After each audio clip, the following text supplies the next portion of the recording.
melanjutkan pelajaran kita dalam kitab Wahyu. Kita sekarang memikirkan kota Pergamus. Nah, pada tahun 133 sebelum Masehi, raja dari kerajaan Misia, suatu kerajaan, suku dan kerajaan di Turki, yang sekarang Turki, Raja Misia, namanya Raja Attalus yang ketiga, dia tidak punya anak, tidak punya ahli waris.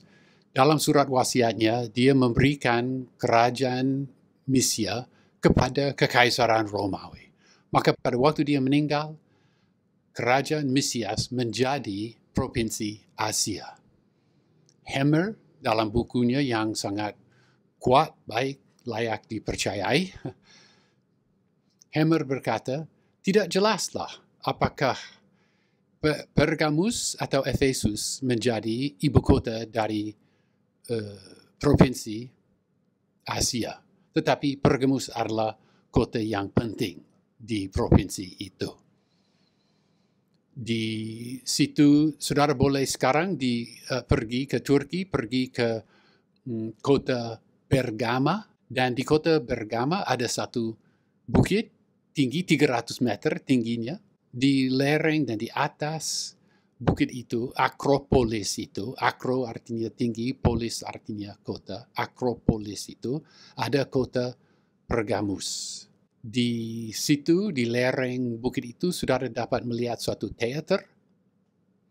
Teater itu muat 10.000 orang. Di sebelah bawah dari teater itu dan kiri, saudara melihat marmer putih dari kuil Dionysus.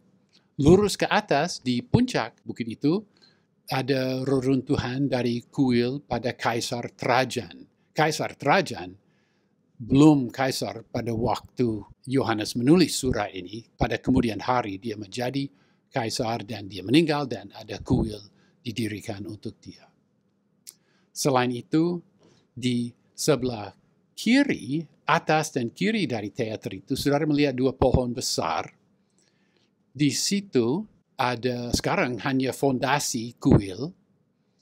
Kuil itu sendiri namanya Mezbah Zeus, Mezbah Dewa Zeus. Kuil itu sendiri sudah diangkat, dibongkar, diangkat, dibawa ke Jerman dan ada di satu museum di Berlin.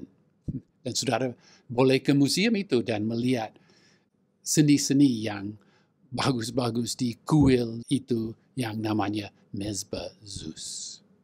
Katanya dari jauh, waktu masih ada kuil itu di situ, kuil itu nampaknya seperti bentuk takhta, tapi kita tidak tahu.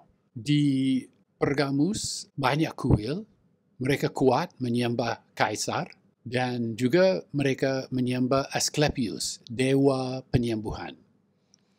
Dia punya kuil itu, di situ orang politeis itu, mereka mungkin pergi, jika mereka sakit, mereka pergi ke kuil Asklepios dan akan disuruh tidur semalam di dalam kuil itu supaya sembuh.